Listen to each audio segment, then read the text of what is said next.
College sports are loved by many across the United States. Fans are intrigued by famous sporting events such as March Madness or simply just any type of football bowl there is. With a total of 347 Division I schools spread across the U.S., there is a wide variety of opportunity for these far from normal students to reach their peak in their athletic careers. Being a fan myself, we forget to look a little bit deeper into these athletes' lives and some of the hardships they deal with on a daily basis. With a total of 30% of injuries happening due to overuse of muscles or their bodies, medical retirement is a common factor college athletes deal with. Along with the adjustments of not being an athlete anymore, these students also deal with emotional and mental instability. Here at Penn State University, I spoke with two recently medically retired women swimmers about their journeys to this point and some of the heartbreaking realities they will have to deal with the rest of their lives due to the injuries. Junior Penn State swimmer Amber Glenn gives us insight into her injury. When did your back injury start happening? When did the injuries start to accumulate? Well, I was healthy all throughout high school, never had a problem with anything. I would always go to the chiropractor and everything. They were like, "You're good, physical therapy, good."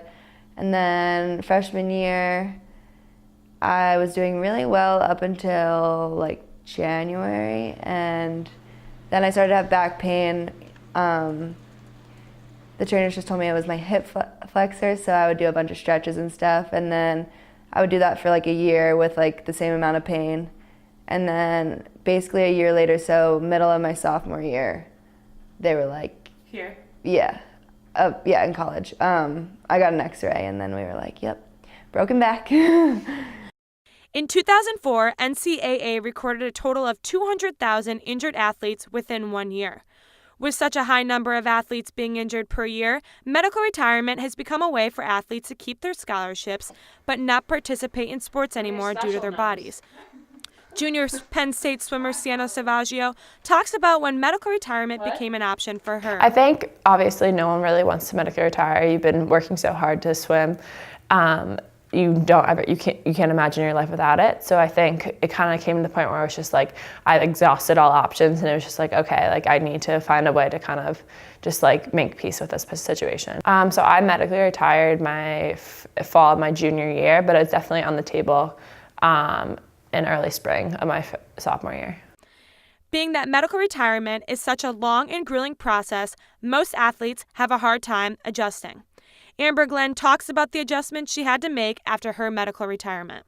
So basically my regimen going forward, not swimming, is pain management basically for the rest of my life, because I'm going to be in chronic pain until I die. So with injuries comes grief, comes depression, comes all types of mental health problems. And it's just, I think I'm lucky in a sense that I'm mentally strong enough to have gotten through this injury, and I'm still okay. Along with other Division I athletes, these girls are closing the chapter on their athletic careers and starting a new one. Reporting from State College, Pennsylvania, I'm Allison Farrell.